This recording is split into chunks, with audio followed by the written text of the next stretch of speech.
17 رمضان المبارک کو کفار اور اسلام کے درمیان ایک فرق کرنے والا معرکہ سر انجام پایا، جس کی اہمیت وقتاً فوقتاً حضور الاسلام دیگر آنے والے دنوں میں امت پر واضح کرتے رہے۔ میری مراد اسلام کی پہلی لڑائی، اس سے پہلے چھوٹی موٹی جھڑپیں کفار کے ساتھ ہوئیں، لیکن جو باقاعدہ طور پر پہلی لڑائی کفار کے ساتھ حضور الاسلام کی قیادت میں مسلمانوں کی ہوئی، اس کو غزوہ بدر کے نام سے جانا جاتا ہے۔ یہ جو بدر کا مقام ہے، یہ تقریباً 70 میل کے فاصلے پر ہے مدینہ منورہ سے، اور یہ کنویں کا نام ہے، اس کے مالک ایک کنواں تھا، اس کے مالک کا نام تھا، تو یہ اس نام سے یہ معروف ہوا۔ تو چونکہ جگہ وہ تھی جہاں پر پڑاؤ ڈالا گیا، تو لہٰذا یہ بدر کے نام سے لڑائی مشہور ہوگی۔ اس لڑائی کی خاص بات یہ تھی کہ اس میں مسلمان صرف 313 نفوس پر مشتمل تھے، جبکہ جو کفار تھے وہ ابو جہل کی قیادت میں 1000 نفوس پر مشتمل تھے۔ تو اب یہ بڑا واضح فرق تھا، مسلمانوں کے پاس صرف غالباً گنتی کے 1-2 گھوڑے تھے، اس کے علاوہ آپ کے پاس کوئی ایسے معاملات نہیں تھے۔ اور جہاں تک جو سامان جنگ ہوتا ہے، سامان جنگ کی بھی یہ حالت تھی کہ انہوں نے لکڑیوں کو تراش کر نیزے بنائے تھے، اور ان لکڑیوں کو تراشے ہوئے نیزوں کے ساتھ ان مسلمانوں نے یہ 1000 نفوس کے خلاف جنگ لڑی،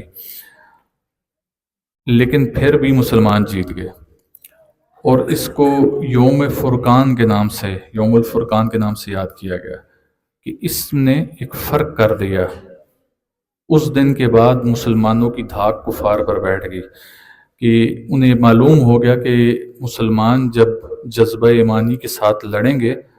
تو پھر یہ تعداد نہیں دیکھیں گے، چاہے ان کی تعداد کم بھی ہوگی تو یہ فتح یاب ضرور ہوں گے۔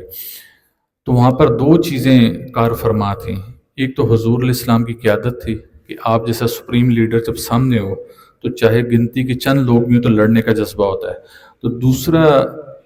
وہ لوگ جذبہ ایمانی سے سرشار تھے، ان کے پاس ایمان کی طاقت تھی، دولت نہیں تھی، اسلحہ نہیں تھا، گھوڑے نہیں تھے، دیگر معاملات نہیں تھے، لیکن ایمان کا جذبہ تھا۔ تو اس ایمان کے جذبے کے ساتھ وہ لڑے اور انہوں نے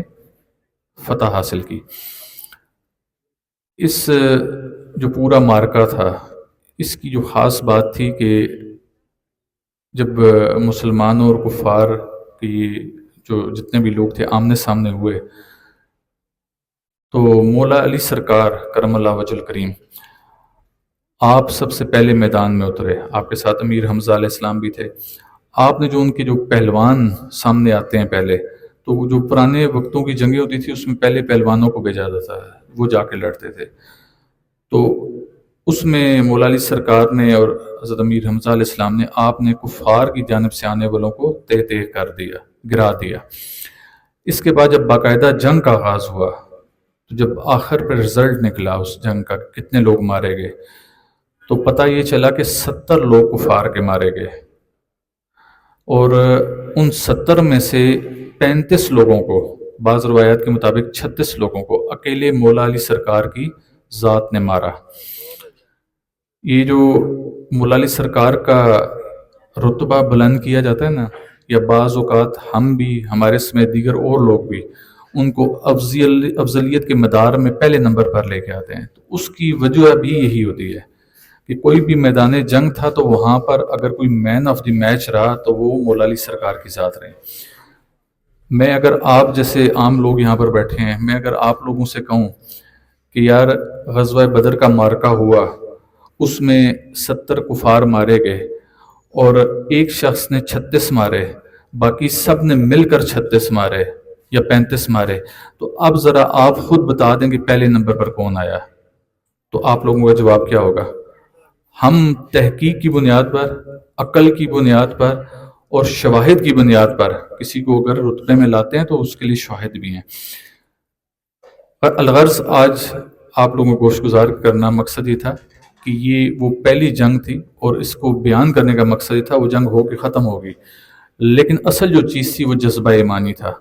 آج مسلمان جہاں جہاں بھی ہیں وہ زبوحالی کا شکار صرف اس وجہ سے ہیں کہ ہم میں باقی تمام چیزیں موجود ہیں،